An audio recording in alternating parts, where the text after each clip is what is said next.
Good afternoon. I can do it again.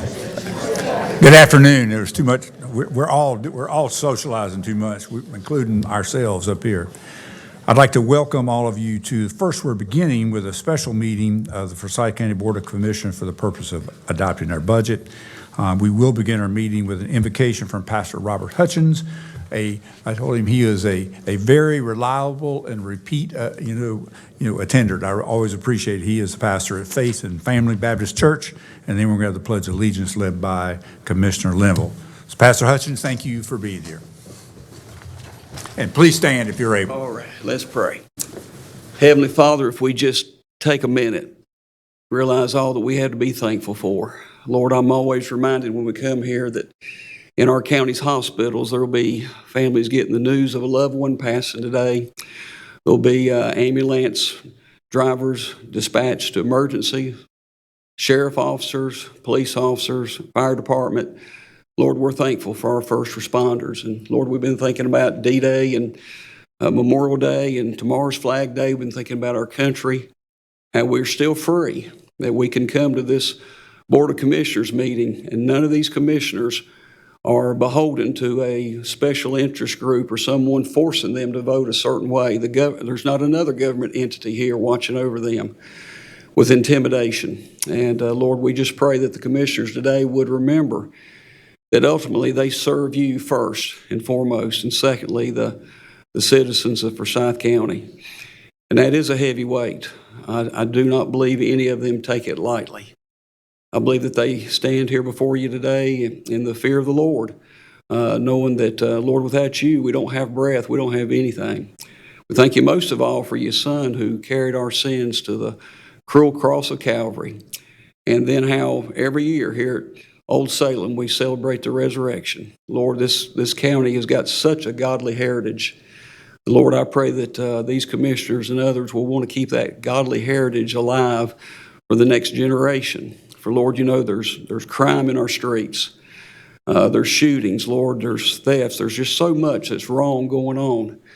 But we believe in the power of God. We believe if people would come together and pray, that, dear God, that you will change things. I'm thankful for this opportunity. Thank you not just for the Board of Commissioners, but our county manager and the secretaries and everyone that has a part in what the commissioners are doing.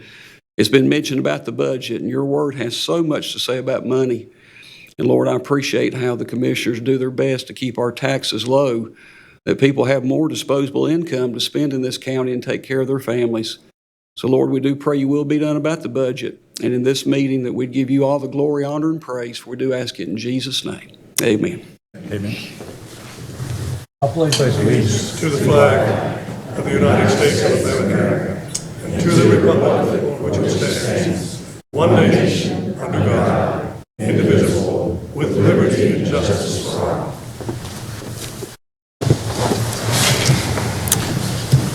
Today's special meeting agenda consists solely of the adoption of the fiscal year 24-25 Forsyth County Budget Ordinance. And a public hearing was held and closed on June the 10th, 2024. And the first thing we're actually going to do is our Deputy County Manager, Chantel Robinson, soon to be, as of July, going to be our County Manager, will review and instruct the structure of the budget ordinance, and Gordon Watkins, our County Attorney, will review some procedural aspects for adoption. Then Kyle Wolf's going to give us an overview. We still have several options for consideration. We'll be ready to vote. So we will begin with our Deputy County Manager, Chantel Robinson, giving us a review of the budget ordinance. Mr. Chairman, we are still waiting on our budget director. Oh, well, sorry, we didn't look for him. Well, I'll tell you what, I think,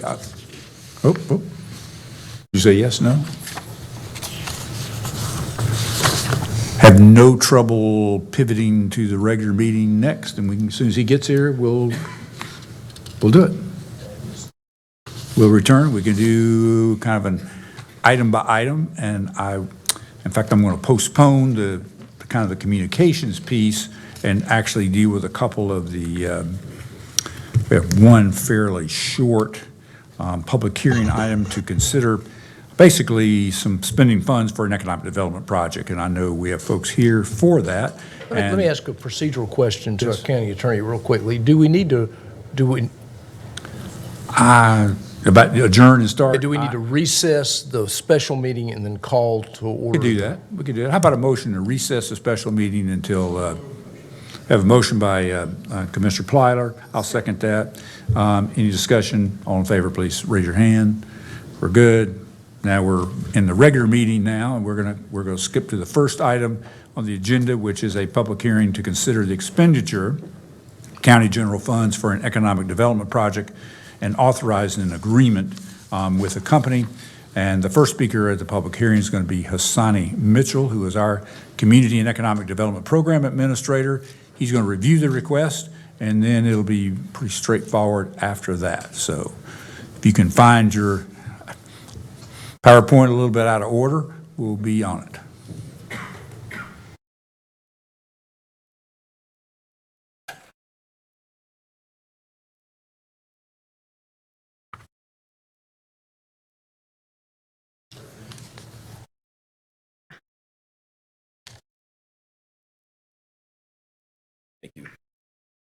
Good afternoon, Commissioners. Pleasure to be before you all again today. We briefed this item over the last 2 weeks, and today I will just detail the company information as well as pertinent details around the county's incentive package. All right, so we briefed this over the last 2 weeks under project code name Project Sully, and the name of the company is Excel Interior Door, LLC. Excel Interior Door, LLC, they're located in Hartselle, Alabama, and they've had a presence there for over 10 years. And as the name indicates, this company is an interior door manufacturer. The company has experienced some growth in product demand, and that growth requires them to add an additional facility. And so they're looking for a facility and a location that has strong production labor, a facility that's close to the highways, and will also give them proximity to their existing customers along the East Coast. We take a look at the Forsyth County project. This proposed project will be located at the Union Cross Industrial Center, also known as Union Cross Business Park. Forsyth County is favorable due to our strong labor availability, and it is important to note that the company is also considering locations in Concord, North Carolina, and Fort Mill, South Carolina. The company is proposing a capital investment of $10.5 million, and that capital investment is divided into real property and also machinery and equipment. And so this would be a $1 million investment in the real property and a $9.5 million investment in the machinery and equipment. This $10.5 million investment would generate at least 69 full-time jobs in our county at that facility. And those jobs have an average salary of $51,268 per year. I've included a snapshot of when the company looks to deploy those jobs. They look to move fairly quickly, beginning in 2024. And also, just an idea of those jobs encompass managers, operators, material handlers, HR specialists, forklift operators, and maintenance as well. If we take a look at the county's incentive package, we're proposing a 5-year standard incentive, and based upon that $10.5 million capital investment, our incentive would not exceed, the county's incentive would not exceed $147,981, and that's 50% of the taxes that we expect the company to generate within that 5-year period. Based upon that investment, Based upon their investment, this would generate $429,014 in taxes over 10 years. In the county, we would net 66% of those taxes over 10 years, and that dollar amount is $281,033. The company does intend to involve in workforce development. They look to partner with all of our workforce development partners. Currently at the Alabama operation, they have an active internship program, so they look to also partner with Forsyth Tech, and they're very partnership driven. This is located in the city, so the city of Winston-Salem is also proposing local incentives, and the state of North Carolina is also proposing a 1NC grant, which is tied to the jobs. That concludes my presentation, but we do have representatives from the company. Mr. Mr. Mitch Sanner, who's the president. We also have our representative from Greater Winston-Salem, Inc., Ms. Ellis Kiefer, here as well, if you have any questions. All right, any questions for Hassani? All righty, thank you very much. All right, thank you. And we'll go very straightforward. This is a public hearing. Speakers have up to 15 minutes to speak in total or in favor and 15 to speak in opposition. Those of you in the crowd rarely will last more than a few minutes. Is there anyone wishing to speak in favor of the petition? Come right ahead and please give us your name and address, and we are started. Good. Ellis Kiefer, 525 Vine Street. Good afternoon, Chairman Martin, Vice Chair Wisenhunt, and members of the board. Greater Winston-Salem, Inc. is excited to present Project Sully today for incentive consideration. We're grateful that Excel Interior Door has identified Forsyth County as an attractive location for its operations. As part of the site selection process, the company sought opportunities specifically in Forsyth County because of our workforce strength and our reputation in advanced manufacturing. The company, as Hassani mentioned, also shares our community's commitment to workforce development. They have this existing internship program at their Alabama facility, and they're excited to partner with Forsyth Tech if the Winston-Salem site is selected. The 69 jobs and $10.5 million of investment created will have a meaningful impact on the individuals and families of Forsyth County, and the project furthers our economic development strategy to grow our advanced manufacturing sector. Thank you again for your consideration. Thank you. Is there anyone else wishing to speak in favor of this request? Is there anyone wishing to speak in opposition to this request? Give us your name, address, and the floor is yours. Good afternoon. My name is Alan Daniel. I live at 100 Fernworth Court in Clemens. As you all are aware, I'm pretty adamantly opposed to all incentives paid to companies to come here, especially in light of the budget situation we have with our schools. As I have said before, if we would put every penny we put toward incentives, toward improving our education system, we wouldn't have to pay incentives because we could have the best education system in the southeastern United States. In light of that, I would like to please ask you to change the criteria you use to weigh these offers. And I'd like to give you a couple of numbers to help you see the point. You said that the average pay for this incentive is $51,268. That sounds great. And I couldn't read the numbers, but let's just say there's 50 employees in the company. Their payroll would be $2.5 million. So let's say you say, no, we want a higher average salary. We want to improve the economic situation of the folks in our county. We want you to have a $71,000 average salary. That's great, right? All they got to do is pay their CEO another $1 million a year and accomplishes it. What I would urge you to do is not look at the average salary, but look at the median salary.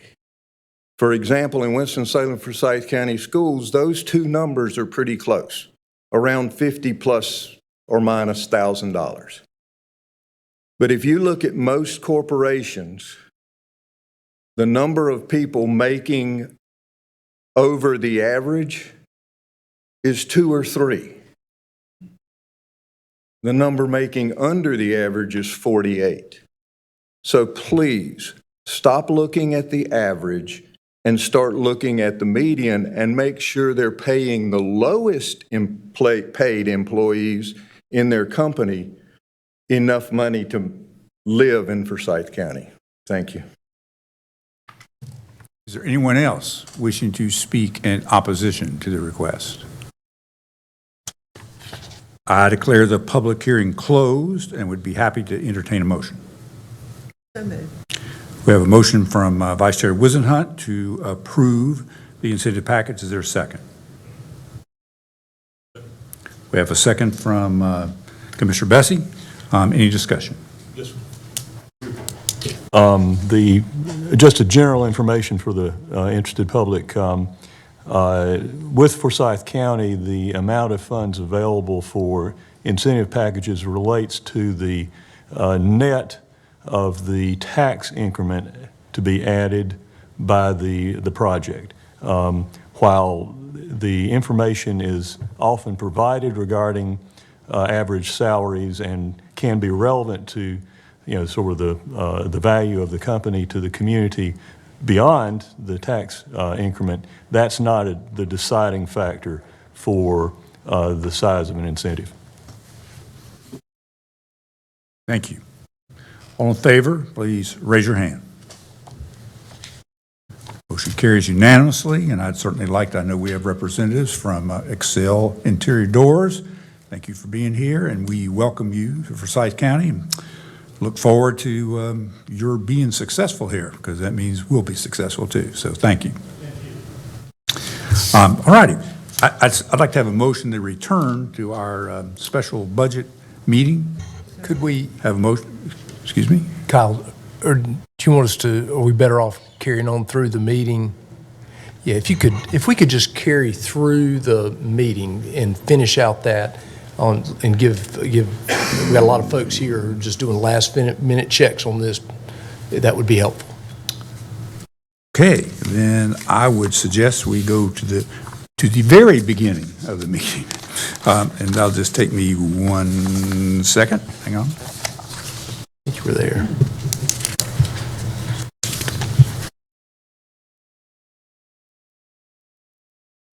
Hang on. My paper is slightly adjusted. Whoa. Well, I know we have a, hang on 1 second. I'm getting closer. Yes, we do have a couple of special resolutions, and we have one designating the new review officers to review and certify maps and plats for Forsyth County, North Carolina. There's the rest of the script if you need it. There you go. All right, okay, good, thank you. And basically, we're going to have, I think, are you going to do that one, Chris? Give us a little information. I can actually do it from right here. All right, that's great. It's just, this is a resolution periodically as new staff is brought on to the various organizations within the county that have their own planning and zoning authority. It is needed, it is necessary to change the folks that are allowed to sign final plats that get recorded with the Register of Deeds. And there were several changes within the town of Kernersville in their staffing, and that's the resolution that is before you. Do we have a motion? Have a motion by Vice Chair Wisenhunt. Do we have a second? Second. Second by Commissioner Linville. Any discussion? All in favor? Please raise your hand. Thank you. All righty.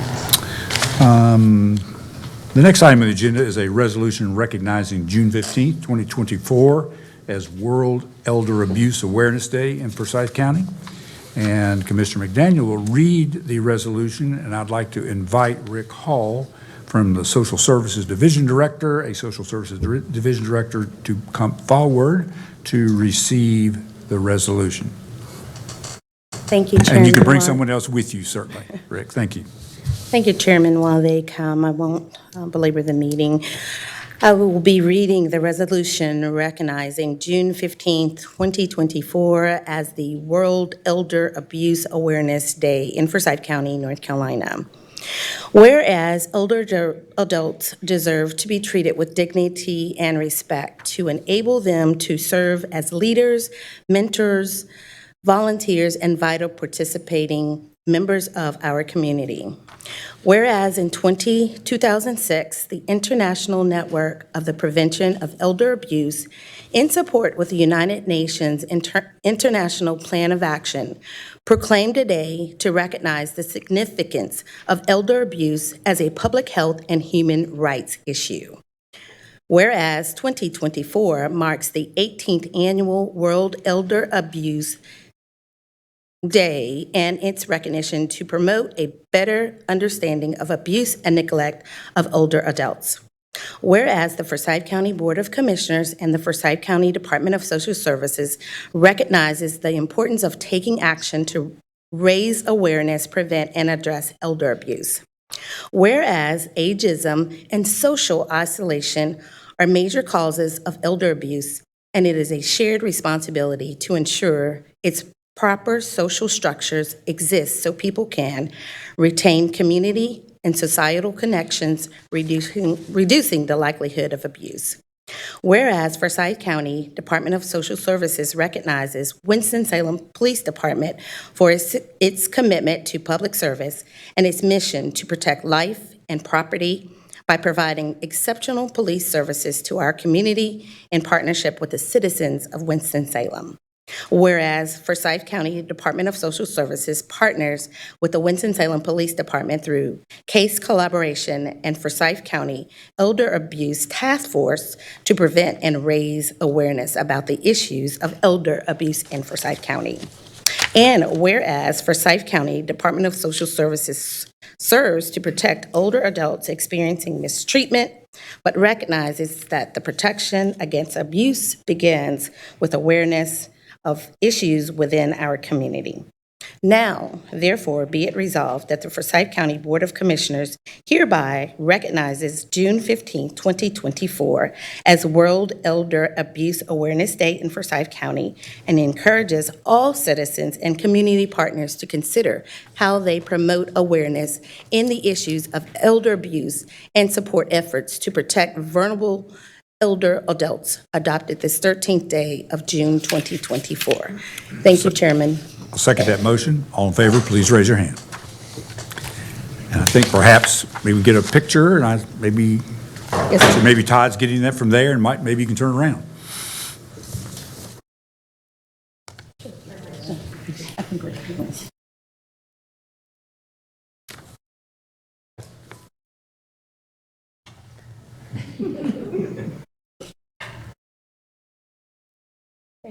Thank you. Thank you.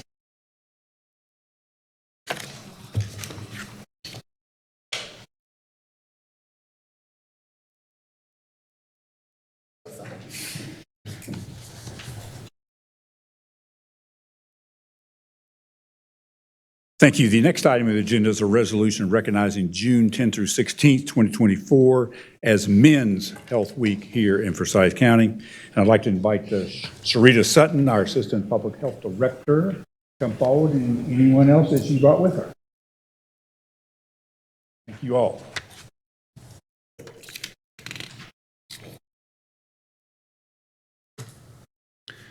Whereas Men's Health Week is recognized to heighten the awareness of preventable health problems and early detection of diseases among young boys and men in Forsyth County.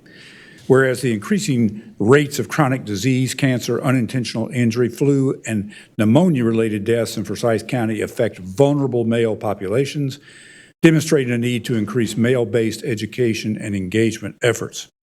Whereas public health measures such as Men's Health Week are aimed to increase male-based outreach, awareness campaigns, and access to free health screenings and preventative health services to increase life expectancy for our male residents in our county. Whereas public health plays a critical role in advancing health equity and preventing chronic diseases and injuries, resulting in improved health outcomes for men in Forsyth County. Whereas the Forsyth County Board of Commissioners is committed to continued emphasis on prevention in public health and to help our county and North Carolina reach a better state of health through actions outlined in the Healthy North Carolina 2030 objectives. And whereas communities, local health departments, employers, hospitals, and healthcare providers, individuals and families, insurers, county leaders and policymakers, faith-based communities, and schools and child care facilities must work together to identify and develop innovative solutions to health problems facing the people of Forsyth County. Now, therefore, be it resolved that the Forsyth County Board of Commissioners hereby recognizes the second week of June 2024 as Men's Health Week and encourages all residents to recognize that the Department of Public Health is working to ensure that all residents are protected from threats such as mental abuse, cancer, injury, suicide, or flu. I'd like to make a motion, we adopt this on the 13th day of June, 2024. Is there a second? Second the motion. Second from, sounds like everyone. All in favor, please raise your hand. Thank you. Motion carries unanimously. And by the way, Sarita, if you'd like to say a word, step in and I'll get a copy of your. Definitely want to thank the commissioners for honoring this week for resolution. And also I'd say thank you to Stanley. Stanley Howard is our men's health coordinator. You'd like to have anyone? Yes. Thank you all for having me. Thank you for the resolution. I'm here to serve, and that's my job, to get out in the community, to educate, to just make men aware. If I can get them to think just for a second about their health, then that'll make a better Forsyth County, a better Winston-Salem. Thank you. Chairman, if I may, just three questions, not questions, but comments. First of all, I need to say thank you to Joshua. Sarita, I appreciate you so much, but I appreciate you even the more. I appreciate you being in the community and really, really meaning what you listened, in essence.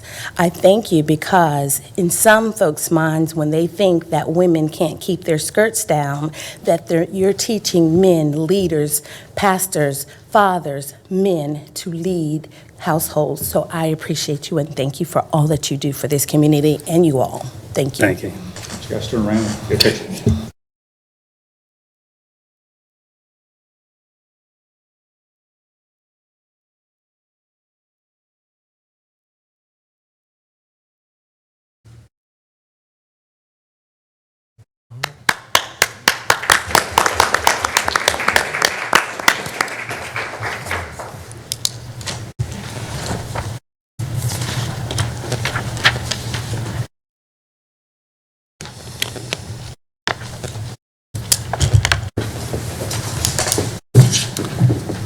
Next item on the agenda is a resolution recognizing June 10 through 16, 2024, excuse me.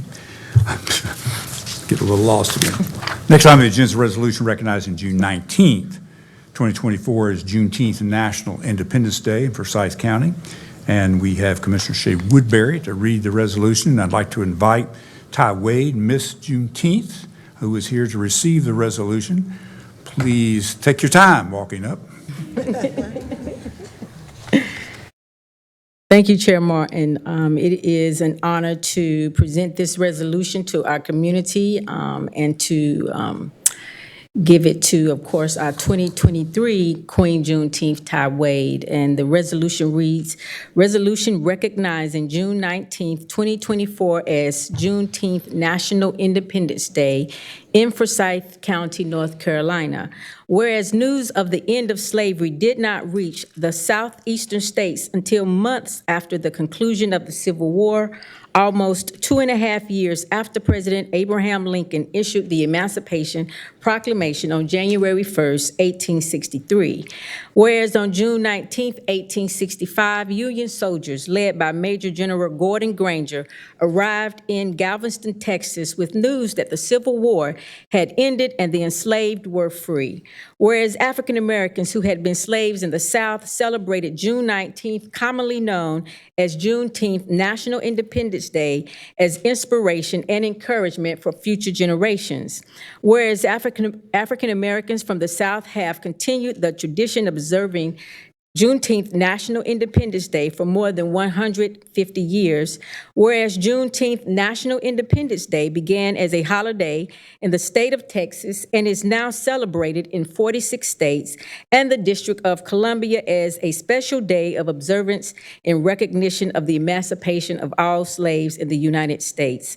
Whereas Juneteenth National Independence Day celebrations have been held to honor African Americans' freedom while encouraging self-development and respect for all cultures. Whereas the faith and strength of character demonstrated by former slaves and the descendants of former slaves remain an example of all people of the United States, regardless of background, religion, or race.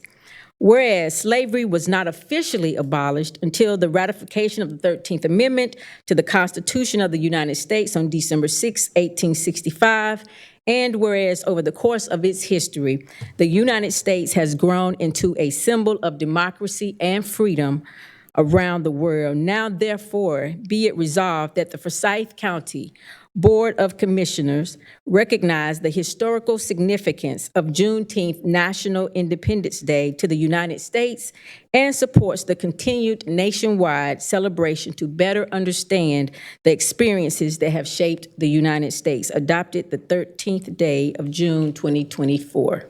Second that motion. All in favor, please raise your right hand. Thank you very much, and you want to have a little comments?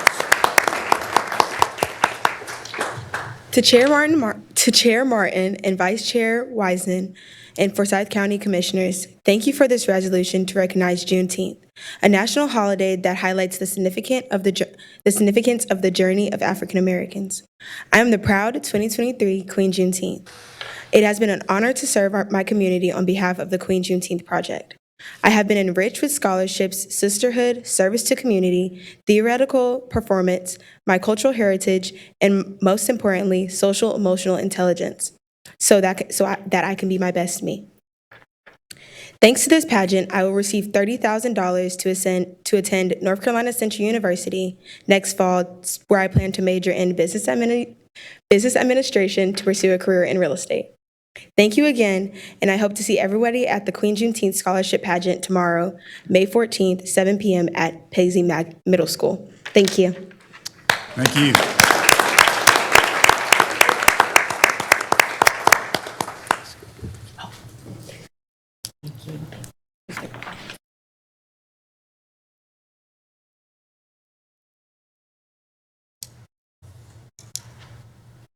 Great, thank you. Next item on the agenda is approval of the minutes for the meeting of May the 30th, 2024. Do you have a motion? Move approval. Motion approved by Commissioner Plyler. Second. Second by Vice Chair Wisenhut. Any discussion? All in favor, please raise your hand. Thank you. Madam Clerk, do we have any calls or cards for the public session? Mr. Chairman, we don't have any calls, but we have one speaker card. All right. Alan Daniel, please come forward, state your name and address for the record.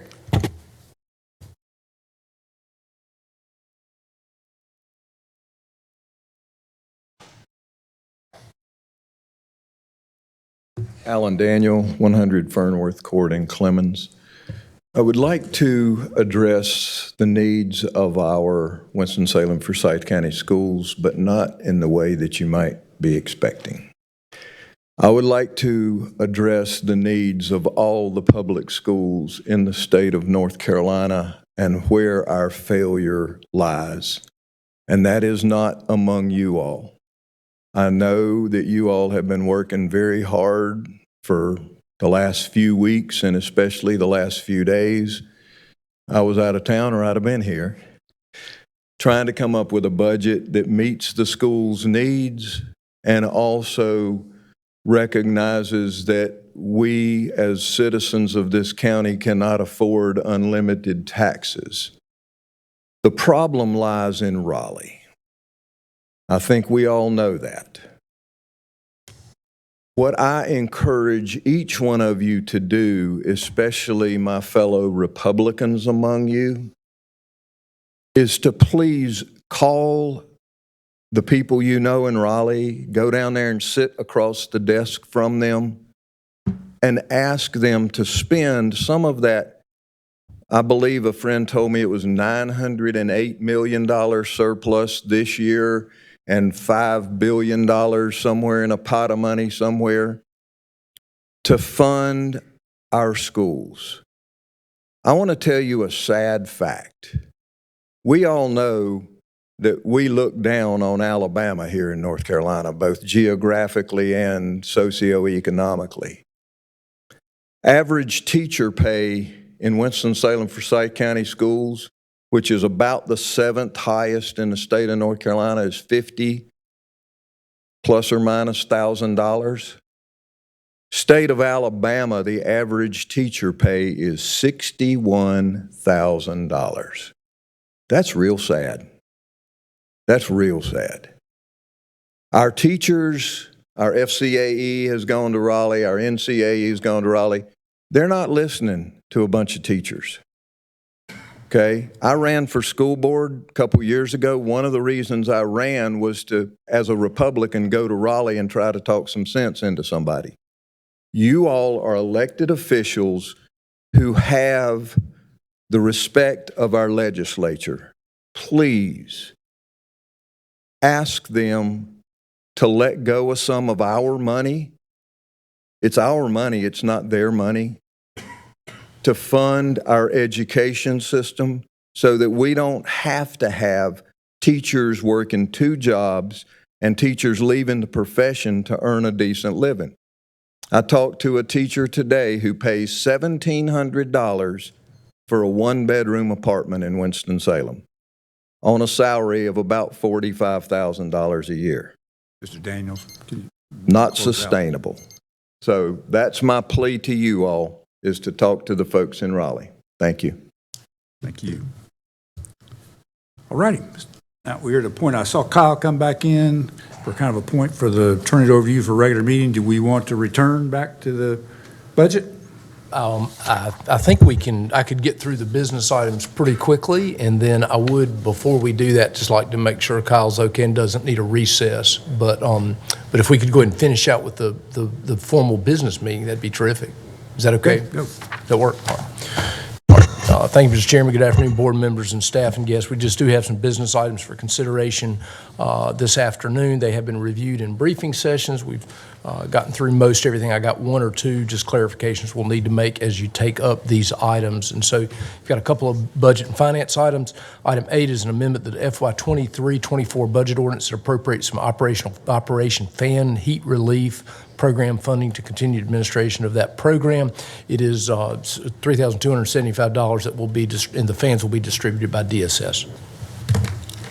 We have a motion. Motion by Commissioner Bessie. Second. Second by Commissioner McDaniel. Any discussion? All in favor, please raise your hand. Motion carries unanimously. Thank you. Agenda item 9 is an amendment to the fiscal year 23-24 budget ordinance that appropriates claims proceeds for fleet vehicles, claims repairs that appropriates $99,447.99 that will be used to repair vehicles. Is there a motion? Move approval. Motion is approved by Commissioner Plyler. Second, please. Second. Second by Vice Chair Wizenhunt. Any discussion? All in favor, please raise your hand. Motion carries unanimously. We have 6 contractual items. Item 10 is a resolution awarding and authorizing execution of a contract with Brentwood Services Administrators for comprehensive risk management third-party administrative services for workers' compensation, auto, general, and property liability claims. Went out to the market, looked at what the market had to offer.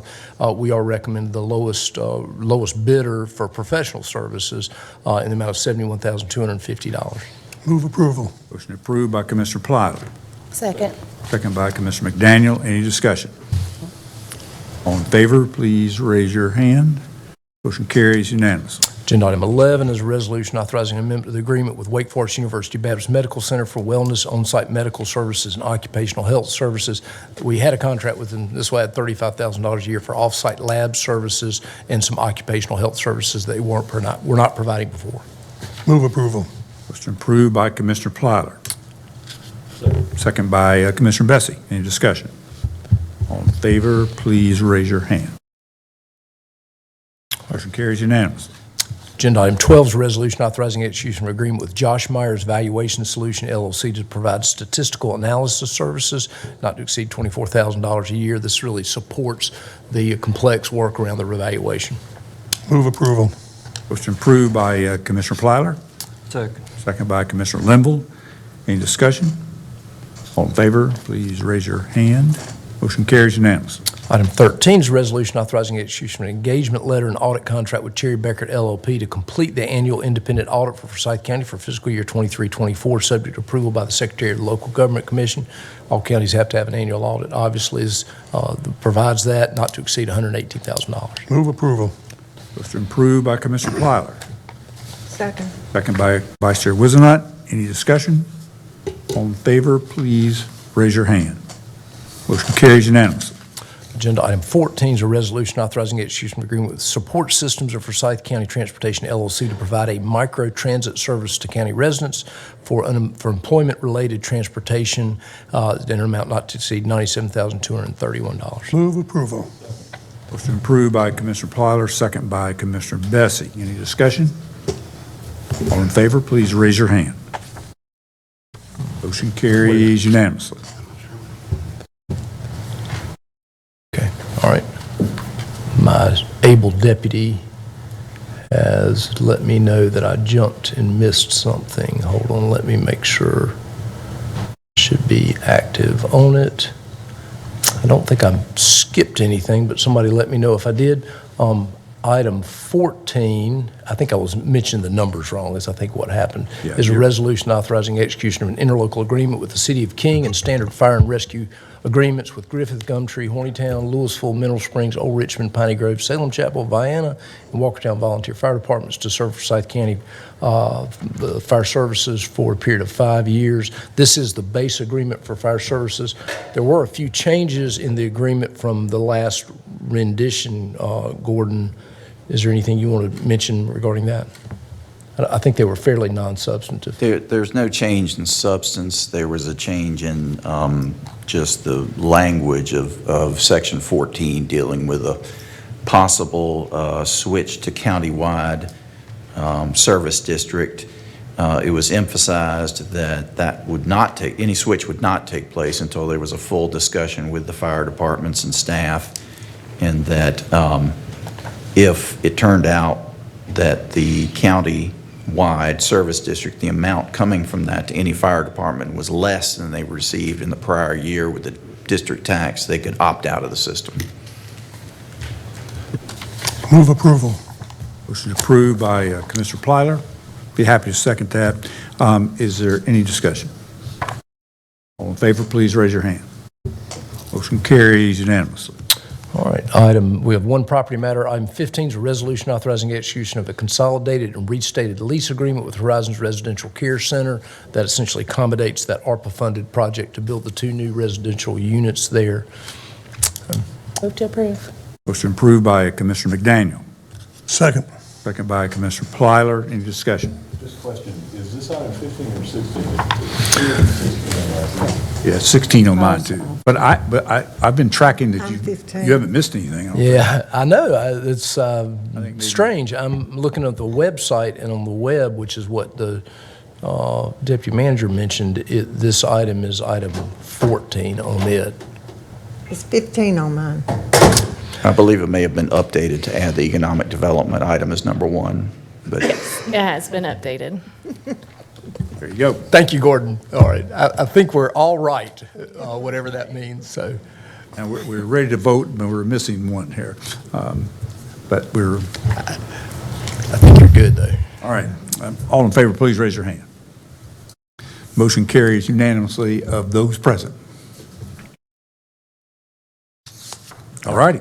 Very good. Well, there is one added item, and so this is you've seen these from time to time. It is item 16 on the website, and I'm not sure, maybe it's 15 where, is a resolution granting Evelyn Denise Price a hardship exemption of the residency required for the position as a department manager position. So we do have department managers that are, it typically happens when they sort of get promoted up and have worked in the county a long time. They happen to not be residents, and then they get a promotion into a department manager position. And so that essentially grants that for her.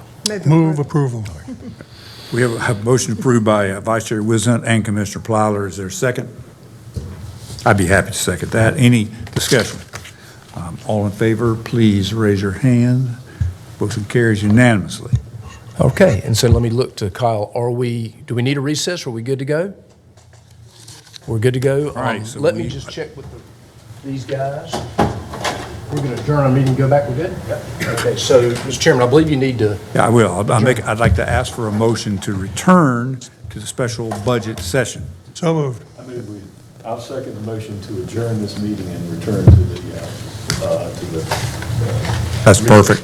Perfect. We have a motion by Commissioner Plyler, second by Commissioner Bessie to actually adjourn the regular meeting, return to the special meeting that we began earlier. Is there any discussion? All in favor, please raise your hand. Motion carries unanimously. Thank you. We're back to now the special meeting. And we're having Chantel Robinson, our Deputy County Manager, review the structure of the budget ordinance. And our Attorney Gordon Watkins will review the procedural aspects for adoption. And then Kyle Haney will actually, not Kyle Haney, but Kyle Wolf will review our actual budget options, and we'll be ready for consideration. There we go.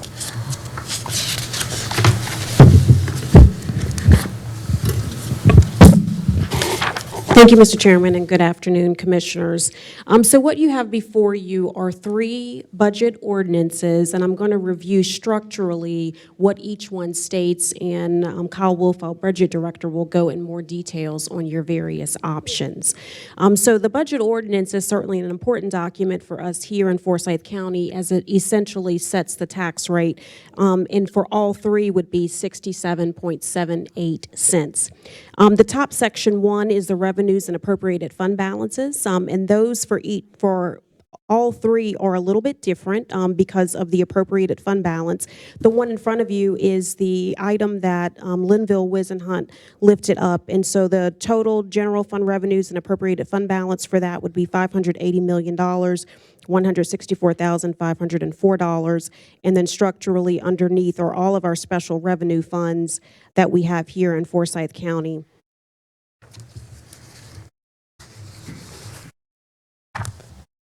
For total revenues and appropriated fund balance of $584,572,280.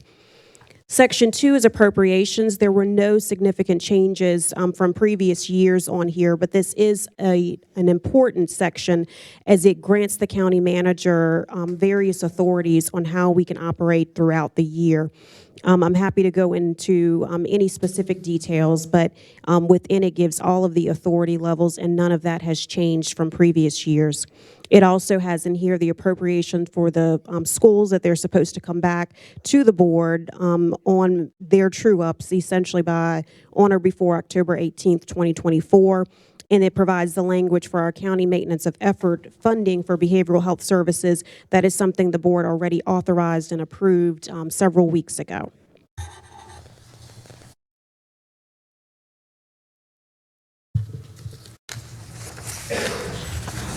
This next section just lists all of our general fund items, so essentially our department operations. In here does have some differences between the 3 options that you will be in front of you on the Winston-Salem Forsyth County Schools. On this particular one, we do have the classified pay, a budget reserve of $500,000, and that's the same on all 3 plans. Computer refresh, one-time funds of $2 million, and you can see that right there. That is outlined in the budget ordinance.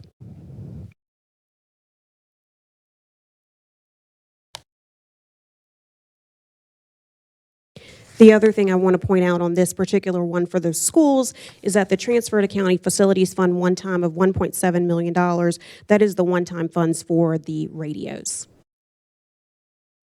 The rest, again, are kind of departmental operations. And again, our budget director will go in more details on that. So our total operating budget subtotal is $491,076,449.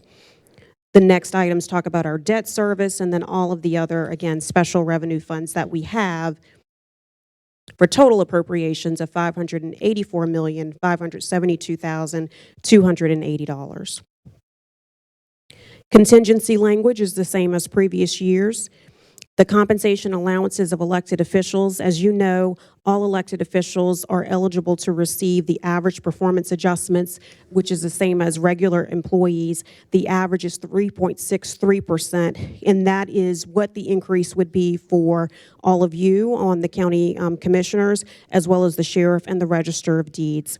There's also a statement that was added in last year's budget ordinance that carries over that states the compensation for the Board of Education will be equivalent of 75% of the commissioner salaries.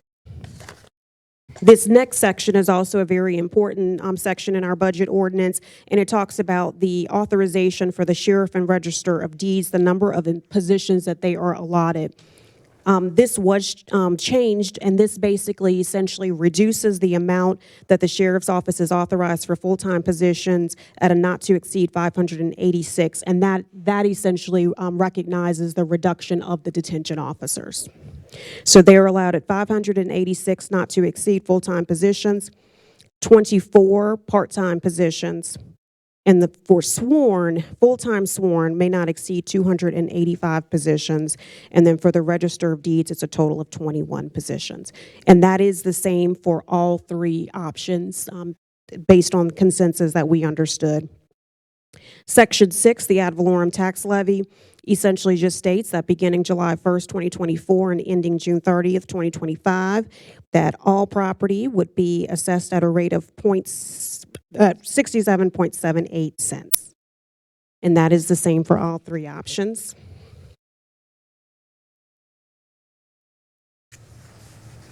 Section 7 talks about the debt leveling plans, and it states that 4.3 cents of the tax rate is designated solely for the education debt leveling plan.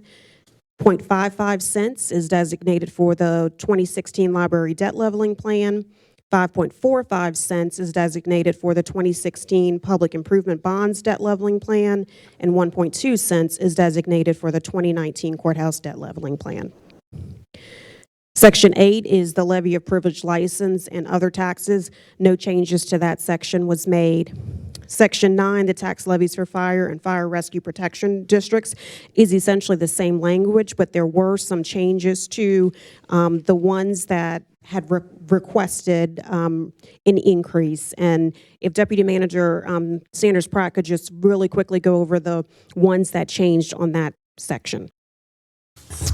So as I reviewed with the board yesterday, on this list, Clemens, which also serves South Fork, the rate would be increased from 6 cents currently to 8 cents as a recommendation, which is a 2-cent increase. Also on this list, Louisville is at 8.5 cents currently. It would increase another 0.5 cent to 9 cents. Old Richmond is at 9.5 cents. And it will be increased to 11.5 cents as the recommendation. And then Griffith is at 8.5 cents, and the recommendation is to move that to 11 cents.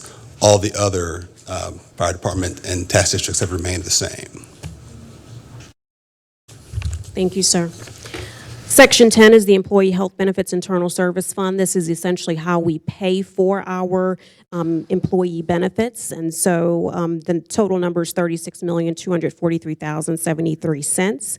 Section 11, our capital improvement plan. There were no changes except is included in your budget document is the proposed 2025 to 2030 major capital improvements program. Section 12 is something that we added. This is the Law Enforcement Officer Special Separation Allowance Fund. This is what we had been referring to as LEOSA. This is essentially authorizing the Chief Financial Officer to no longer reserve funds in that account moving forward, and we did appropriate more of those funds in the general fund for you all to utilize this budget cycle. Section 13 is just a statement on the American Rescue Plan Act funds. This will probably be the last year you see this, but it talks about the revenue loss that we had of $6,064,715. It states that in this budget, the adopted budget includes a transfer of $3,235,351, and essentially that was from interest earnings and other things that were appropriated from reversions in the budget. Section 14 is the federal procurement policy micro purchase threshold. That is just some legalese language that has not changed from previous years. Section 15, grantee organization agreements, is also standard language that has been in previous ordinances and essentially states that it's the expectation of commissioners that community organizations aren't reliant on county funds. Section 16 did have a few changes. So teacher supplements is essentially identical to previous years. It just talks about the intent of Article 46 sales tax referendum to assist with teacher supplements. We also added a B, again, and this is in the Linville-Wisenhunt, and it's all on all three, of one-time funding, and this is the one-time funding of $1,706,805. That's for the bus school radios that will be transferred to the county's facilities funds for our radio upgrade project that we will do for the school system, and then an additional $2 million to be directed for the computer refresh for students and staff. I'll go through what a C is on the other two in just a second. Section 17 is the fee schedule that is in your binders, and so this is just referencing that section of your binder that you would be authorizing and adopting through this budget ordinance. Section 18 is the county pay plan. You should have, it should be attached with you in front of you. That is an attachment B, and it's essentially saying that you would adopt it effective August 17th, 2024. And the reason for August 17th just gives our human resources staff time to actually process all of the adjustments. And that is something that we had in the budget, the manager's recommended budget, and it authorizes the county manager to implement the pay plan. Section 19 is the board-directed initiatives.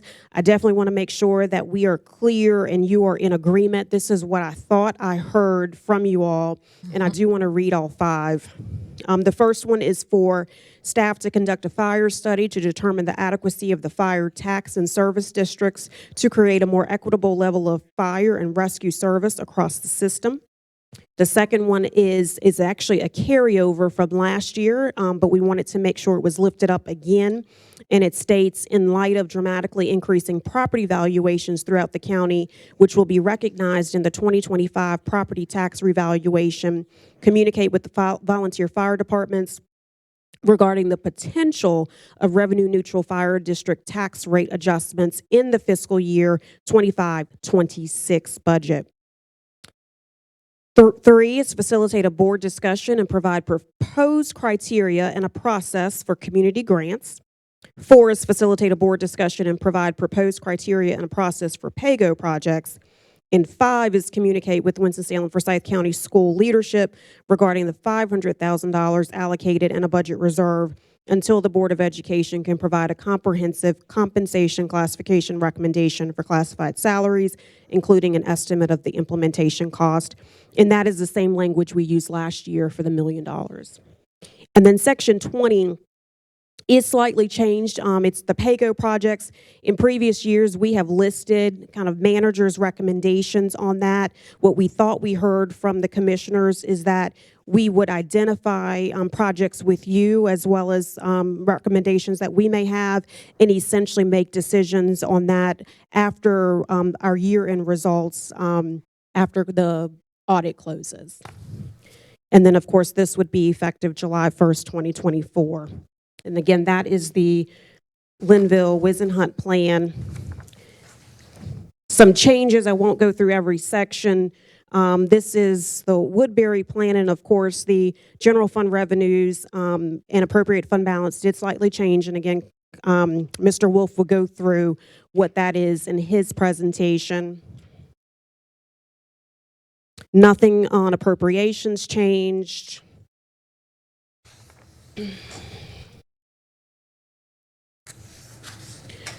Do you want to point out that on Woodbury's plan, it did include the school nurses for public health, as well as pre-K, computer refresh, social workers, and radios. And again, you'll see that on Mr. Wolf's. So some of the numbers on this change just based on the appropriated fund balance.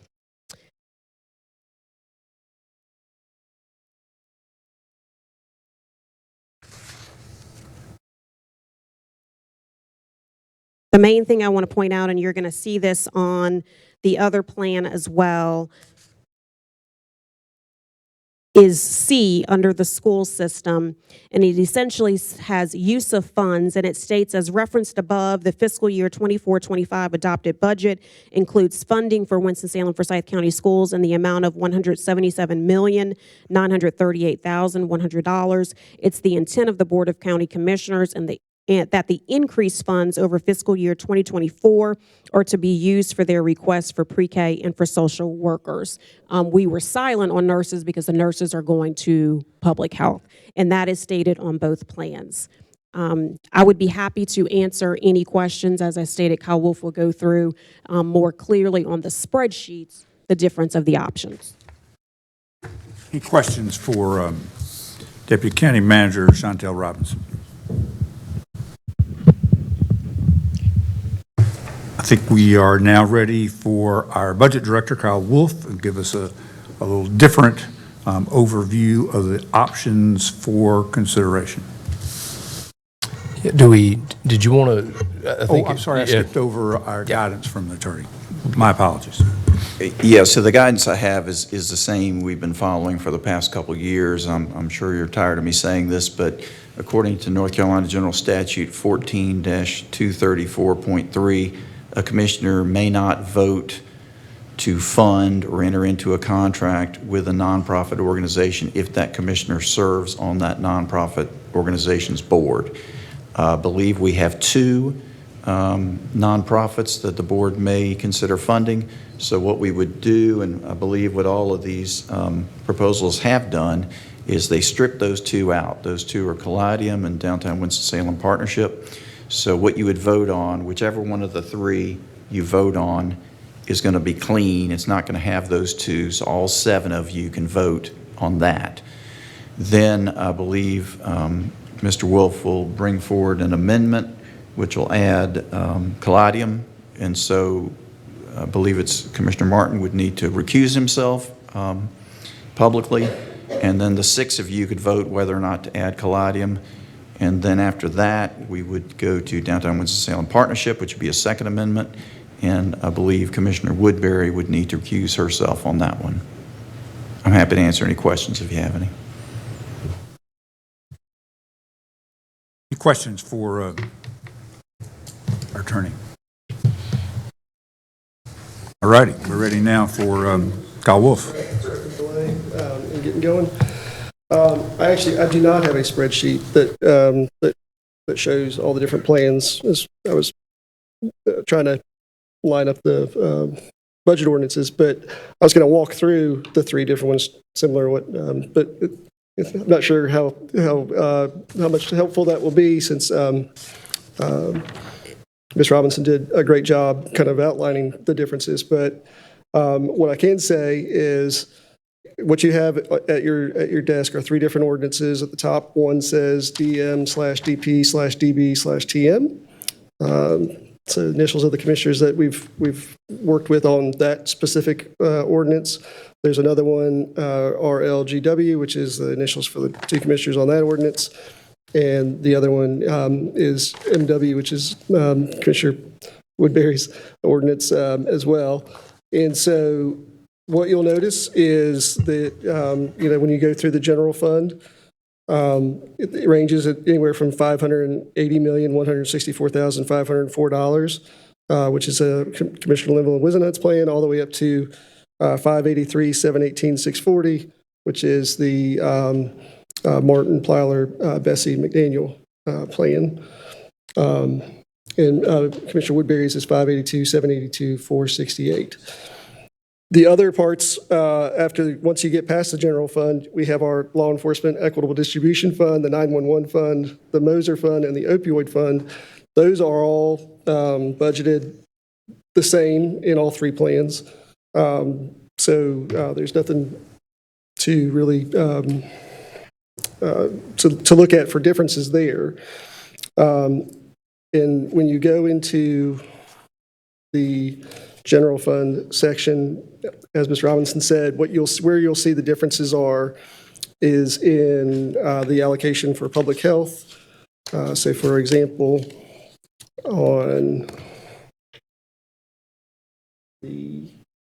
this is the Martin, Plyler, Bessie, McDaniel plan. You can see public health here has a budget of $27,711,295.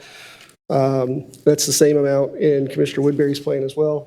In Commissioner Wisenhut and Linville's plan, public health is budgeted slightly less, $27,286,011. And so that difference there is the 5 school nurses that are in the other 2 plans, not included in the Linville-Wisenhunt plan. The next difference you would see is in the school system, and that there is a difference in all 3 plans as far as the school system allocation goes. So in the Martin, Plyler, Bessie, McDaniel plan, the schools would receive 177,441, 136. In the Linville-Wisenhunt plan, it's 175, 795, 420, which is actually the number that was in the FY25 recommended budget. And then in Commissioner Woodbury's, it's just slightly higher than Dr. Martin and Mr. Plyler, Mr. Bessie, and Ms. McDaniel's plan, 177, 938, 100. All 3, the next difference you would notice is in community economic development in the plan with the 4 sponsors there. You've got community economic development at 4447613 in Commissioner Linville and Wisenhunt's plan, and in Commissioner Woodbury's plan, it is $50,000 less. So the difference there is the $50,000 that's included in the other option for economic development contract with Greater Winston-Salem, Inc. The next difference would be in general services. So again, in the plan sponsored by the 4 commissioners, it's $18,676,227 is the allocation for general services. And in Commissioner Woodbury and in Commissioner Linville and Wisenhunt's different plans, it is $18,581,727. And so the difference there is the 1.5 positions for security upgrades at the Health and Human Services campus. Almost done with the differences. The next difference would be in the attorney's office, and so you can see the attorney's office in this plan is at $2,147,539.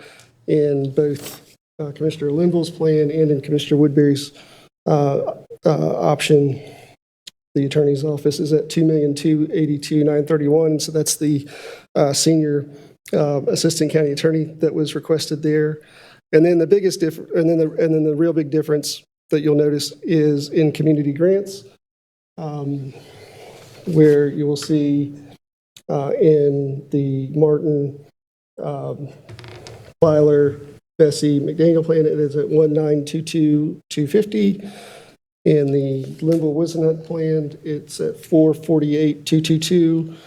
And in Commissioner Woodbury's plan, it's $498,222. So there's a difference of $50,000 between Commissioner Woodbury's plan and Commissioner Linville and Wisenhunt's plan.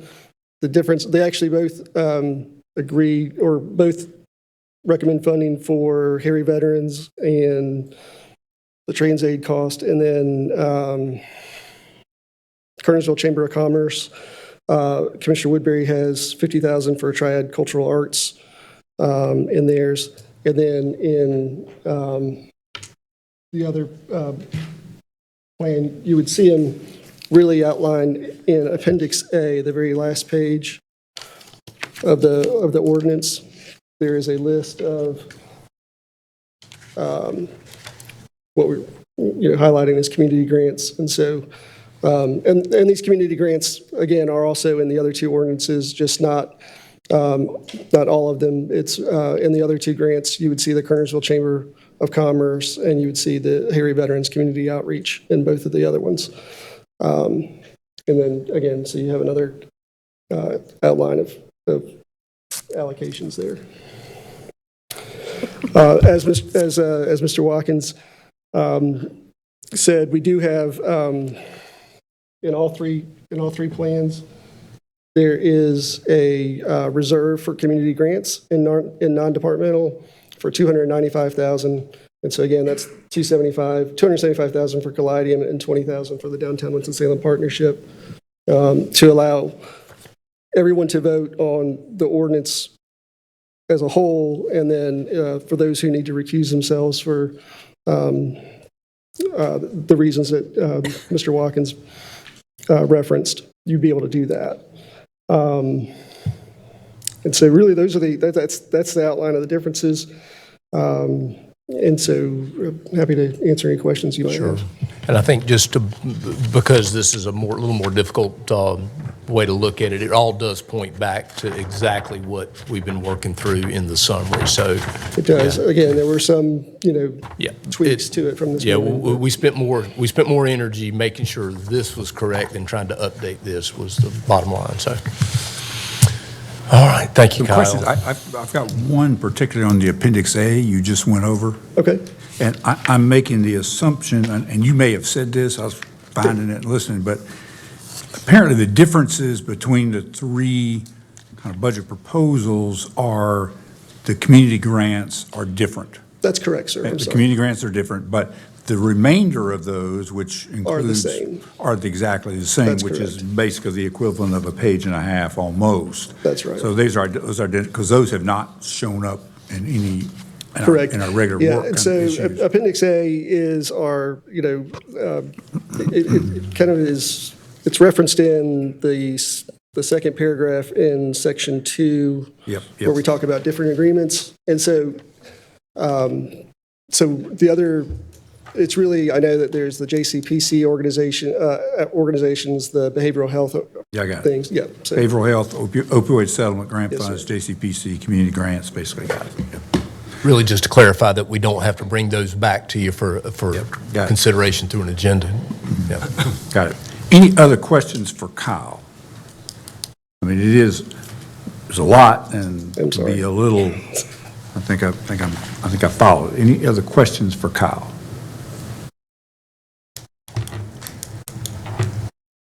All right, it's good. I'd like to entertain a motion. Mr. Chairman.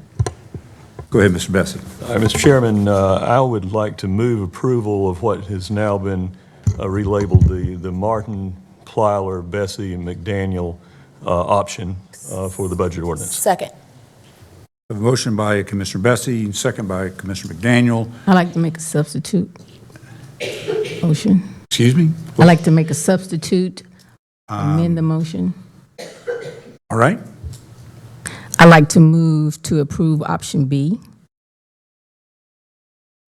Second. We have a motion to approve option B, and that would be basically yours, correct? Correct. And we have a second by Vice Chair Wisenhunt. All righty. Is any discussion on that motion? I would like to share a few points about this motion that unfortunately there is no unanimous support for the overall budget, but I do want to say that we tried. And as you can see, the difference is about special appropriations, but I am so happy to let this community know that we work together to maximize support for public school education. So thank you so much for the school district input and the citizens of this county to hold us to task to work together to support public school education. So I'm very proud of that.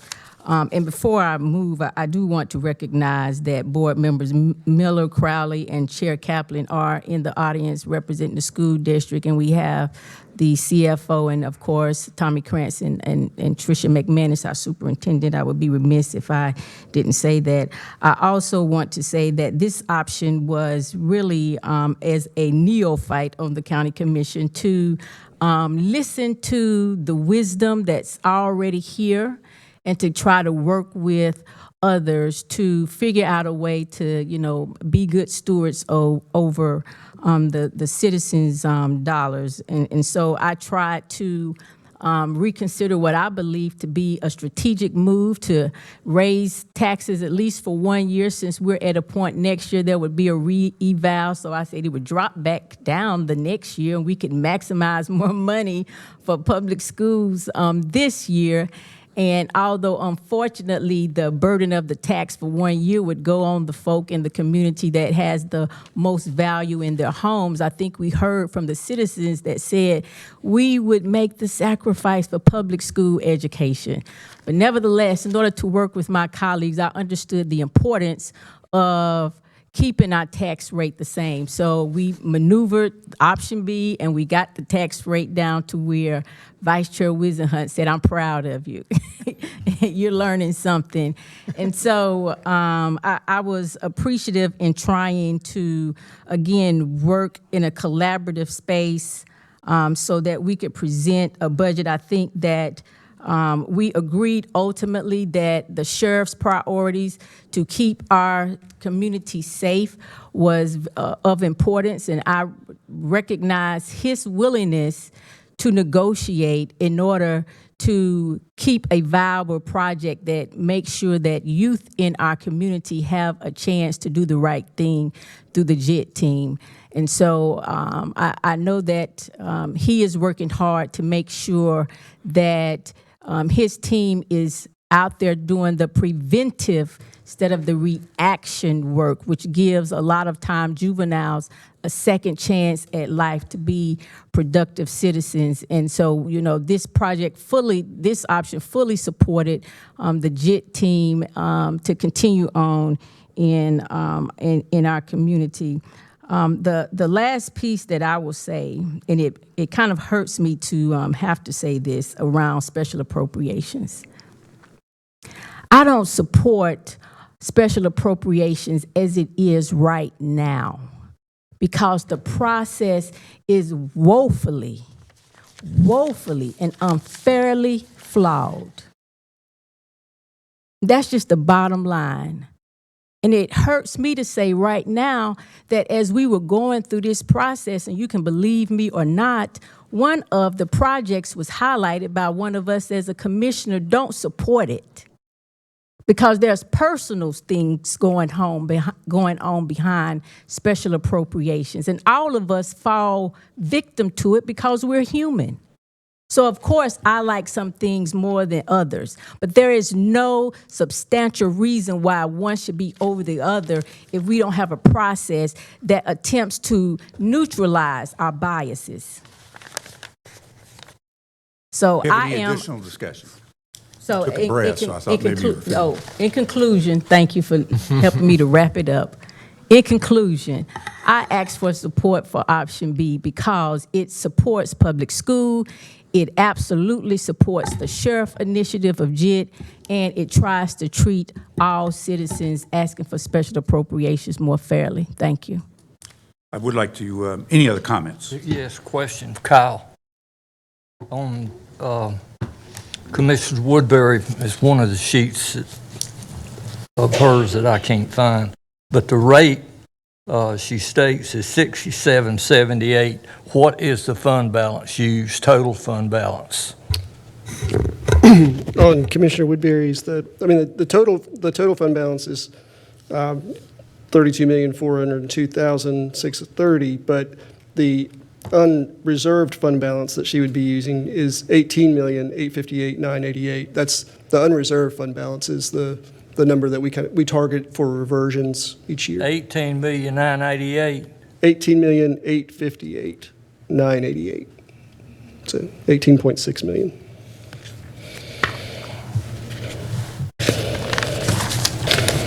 Any other questions?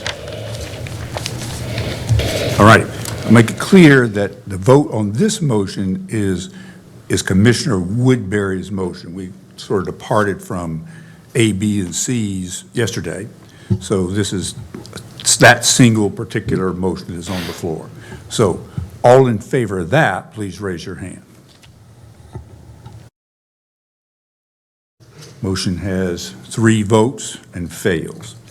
Now we're ready to return to the original motion, which was basically the 4 of us. It was Commissioner Martin, myself. I Commissioner Plyler, Commissioner Bessie, and Commissioner McDaniel. Is there any discussion on that proposal? Commissioner Bessie. Thank you. Just by way of hitting a couple of highlights, this leaves the tax rate unchanged. There is no tax rate increase, as would the other two have done. It substantially increases funding for our local public schools, which is a priority, I think, of everyone on this commission. Approximately $9 million in extra spending on school system priorities, more than half of which goes into the recurring budget for operational expenditures on a year-over-year basis. It does respond to the sheriff's request to retain his JIT team, and it also makes other increases, substantial ones, to the Sheriff's Department budget for public safety. And finally, one thing that we haven't talked a lot about today, but I think is important to a lot of people, it substantially increases funding for emergency services, particularly our rescue services, our ambulance service. I think that it is, while no budget is ever perfect, and the essence of budgeting in a democracy is compromise, I think this is a good budget that shores up previous weaknesses in our county spending, and I'm happy to support it. Mr. Chairman. Yes. I'd like to make a comment. Please. I still prefer the Wilson Hunt Linville, but it don't have the votes. And the Commissioner Woodbury's keeps the same rate, approximately not quite $1 million less in fund balance, but it does spend less money of the Mr. Martin's proposal than Miss Woodbury, but it still is spending more money than the Wilson Hunt Linville option. So sometimes you get in a hard place that you'd rather not be in. That's where I'm at. That's just, I've been through many of them, and that's just the way things works. Appreciate your comments. Any other comments? I would just like to say that unfortunately I can't support this option, although, you know, my governmental kind of methodology is to always try to, you know, work authentically with the team.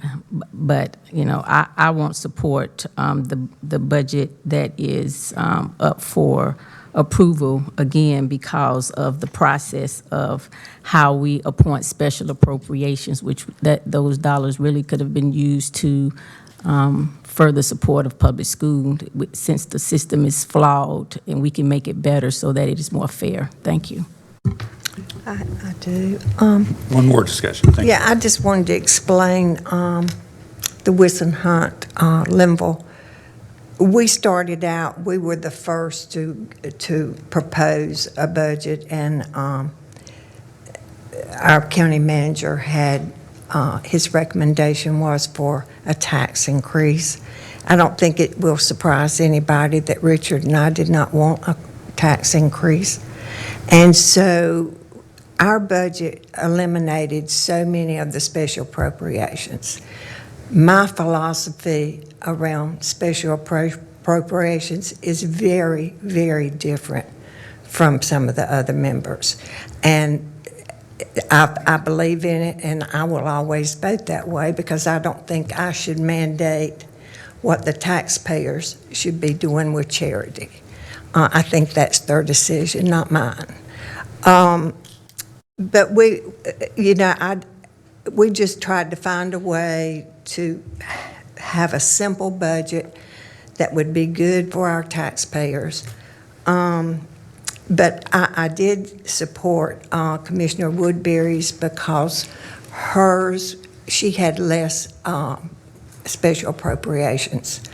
Richard and I used less fund balance. We do not believe that we should use a huge amount of fund balance.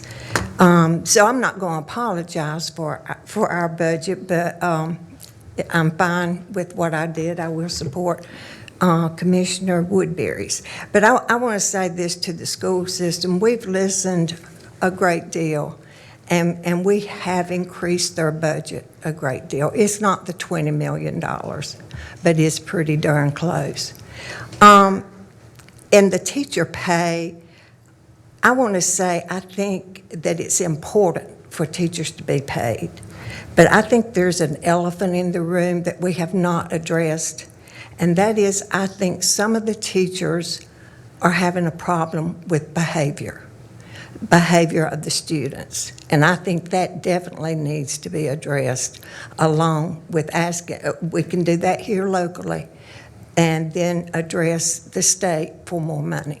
So thank you, and thank you to all the staff. I declare, I don't know how y'all were still walking. I know you hadn't had any sleep. We haven't had much. But thank you to the staff for what you've done for this budget. Thank you. Are there any further comments? All in favor, please raise your hand. Motion carries. For those opposed? Motion carries 4-3. Good. We have a quick item, and then we each have an opportunity to make any further remarks that we would like to make. We do have an item, though, that deals with an agenda amendment. The next item is the agenda is an amendment to the FY 24-25 budget ordinance for appropriations to outside agencies and to create a special appropriation for Callidium. I'm recusing myself because I serve on that board and would like to ask Vice Chair Wisenhunt to conduct that vote. Okay. Is there a motion to grant Callidium $275,000? Move to approve. Have a motion by Commissioner McDaniel. I'll second that. All in favor, please raise your hand. Carries. Say, excuse me. It carries. Okay, thank you. I was looking for hands. I was looking. All righty. We do have an opportunity finally for some commissioner comments. We've had several of them. We still have one more. We have one more. Oh, we do. Sorry, I didn't. That actually wasn't attached. Yes, we do have the item regarding the downtown partnership. Excuse me. So I'd like to basically, please recuse yourself from that. Go ahead and do that. Well, we're considering a motion for the support for the downtown partnership, as I recall, that is $20,000. And would you like to make a comment? Yes. So I am a member of the Downtown Winston-Salem Board, and I need to recuse myself. I guess that's just a simple language, Gordon, I need to make. Thank you. Thank you. Now, any discussion about that motion? Move to approve. Second. All right, motion by Commissioner McDaniel, second by Commissioner Bessie. All in favor, please raise your hand. Oh, I'm So, sorry. Carries 5-2. Or Mr. Plyer, did not see your hand raised. It passes 5 by 5. It passes. There we go. Got it. Now we have the final part. We do have an opportunity for commissioner comments, and I'd like to invite, we can start with Commissioner Plyler if there's anything he would like to say. I'll be very brief. I think we've done our job. I think the folks in the room feel that way. And I also think that we did a lot of good. We did not meet all of the requests of all of the people who ask us to say yes or say no, but that's part of the process. And I think we can be proud when we walk out of here that we have gotten out of here without too much trouble. And I'm delighted to have had the opportunity to serve with you. Commissioner Bessie. I'd like to thank our outgoing county manager, our incoming county manager, all the staff for your hard work in preparing the budget and getting us ready to act today. I'd like to thank all of my colleagues on the commission for your hard work and careful deliberations. It was a good model of civility and discussion and substantive discussion. You know, as I mentioned earlier, I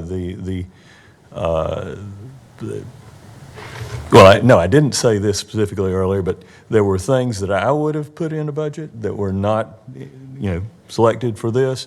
There were things that I wouldn't have, chosen to put in that were in the budget. But again, the essence of budgeting in a democracy is compromise.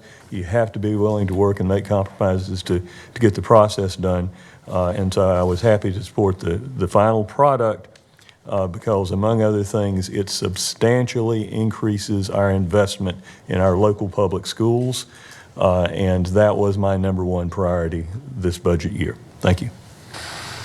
Commissioner Woodbury. I know that I've said enough, but I do want to, first of all, thank the citizens of this county for entrusting us to be good stewards of your tax dollars. And we, I believe, have done a good job only because we have a great staff that has worked tirelessly over and over and over again to continue to perfect the process in order for us to present a budget before the citizens. And so I am humbled to serve, and I look forward to continuing to work with the commissioners to do the work of the citizens. Thank you.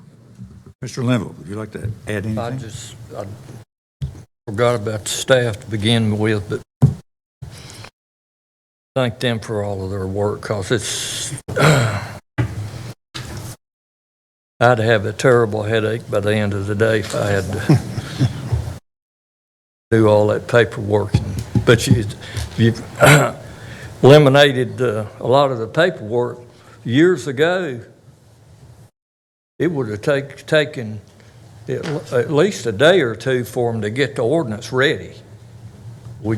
That's when we got to isn't that about right, Mr. Manager? I mean, it's even before your time, and I'm sure you've seen the day that when the board decided what they wanted to do, it'd take at least a day, at minimum maybe two, because of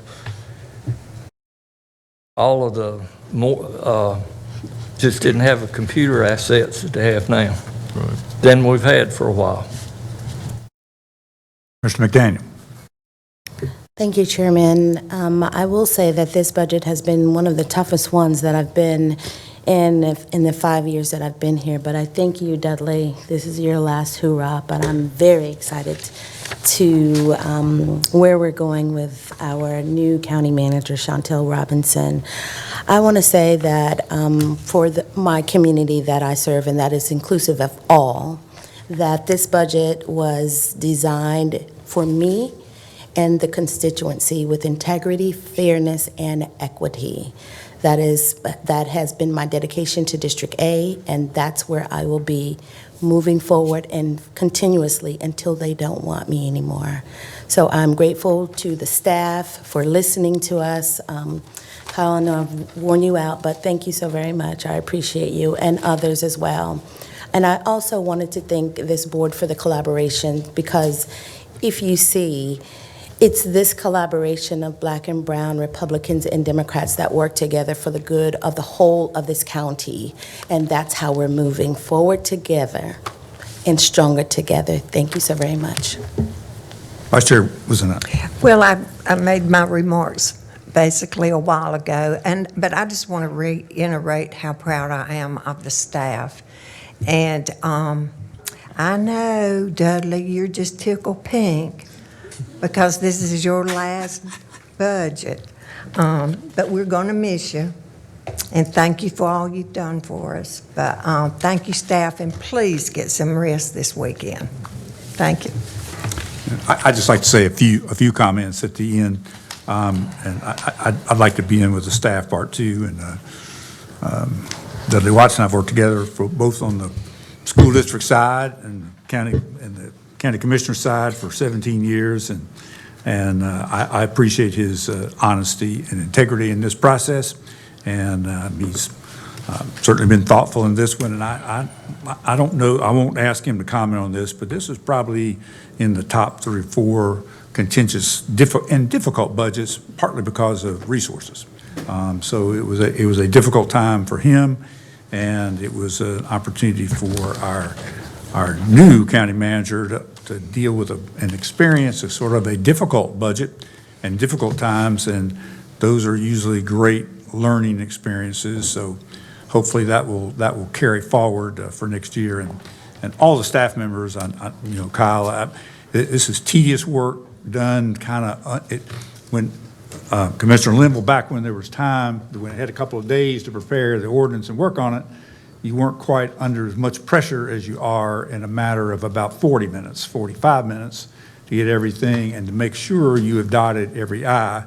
In fact, County Manager Watts said that, you know, there's a lot of things that are hard, but he said this one's kind of like a heart surgery. It's got to be accurate. It's got to be on the money. So, because what this is done, and so I really appreciate your quiet patience during this process too. And so fire tax was not simple this year either, and I want to thank our Deputy County Manager, Damon Sanders Pratt, for collecting a lot of data, several people involved for a lot of sidebar conversations to actually kind of get to the place that we got to today on the fire tax part. And it is one of the first 2 items really deal with addressing sort of the crossing the roads that we find ourselves in a fire tax district, which is districts period, and how we go forward from that. And so first 2 items deal both with the the potential revenue neutral rates, as well as the actual adequacy of the current district, the fire districts that we have. So that has been a big one, and is a big board directive initiative for next year. And as far as in fact, a lot of other staff, there are a lot of folks sitting on the front row that have been sitting right up here for about 3 solid days, and I really wish I could read their minds, because I can only, maybe I won't wish that, because I suspect that there's some thoughts I probably wouldn't want to hear, but I appreciate your professionalism and your time and your energy in responding to this. And by the way, we did speak a week ago today in our budget workshop, and I think I kind of made a joke a little bit about how much time in the big budget. It was a $580 million budget. We have spent a lot of time here in the last few days over about $2 million of that. And so the work of doing the $578 million was all done by staff, and there are a lot of them in this room, all over the room, dealing with sort of going through every little piece, and personnel changes, the continuation budget, the piece of that, dealing with all those things. And so that part, it certainly does not go unnoticed by all of us for the time that you spend and the efforts that you make to see that all those things happen. And Terry, thank you for your work. I have a sheet that you passed out back on April 24th that helped me a lot. It's kind of like reaching a point where it's been around, but the format that it was put in on the fund balance analysis was extremely insightful. I appreciated that, and you did a great job with that. And as always, Gordon keeps us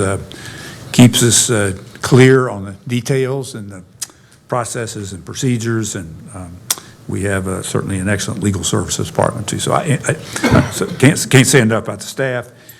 For all of us as commissioners, I think the statement, I may have made this statement to the sheriff yesterday, that it's great that we can disagree and yet be agreeable. And we have had, this group here did the best they could to try to actually strive for consensus, because we really weren't off by a lot, but it was some basic issues that could not get beyond, that we couldn't, But we'll smile when this is over, and we'll be able to be pleasant next week, and we will continue forward, which is very, very, very important. So that is key. And I will mention, I did want to say two very specific things, is that the points that Commissioner Woodbury raised about the issues on community grants that have had a extremely long history in this district a lot of time, and various things have been raised about how that could be better, be changed. It probably has focused more in the last year over to have a similar process to the ARPA grant project projects, which I felt were handled well. And not only was it handling the federal dollars and the applications, it was also handling the monitoring and follow-up. And we have a board-directed initiative to facilitate a board discussion and provide proposed criteria and a improved process for community grants. And we have a board discussion morning on the third Thursday of July, whatever that date is, and we are going to, first, that is on that agenda to get that started. Typically, we've gotten to this point, expressed frustrations, then kicked the can down till May. And then in May, we'd start, well, I'm going to think about this again, and then we haven't been able to address that. So I think that's very important. And I also think that in the same process, which gets at fund balance and pay-go projects, it's that facility and a board discussion of providing proposed criteria and process for pay-go projects and some cleanup that we had some discussion about. And I do want to mention that Commissioner Bessie's comments about I think there really was some examples of some pretty good public discourse and thinking out loud and really getting down to some fundamental philosophical roots, because we all have different thoughts on that, and we are in some different places.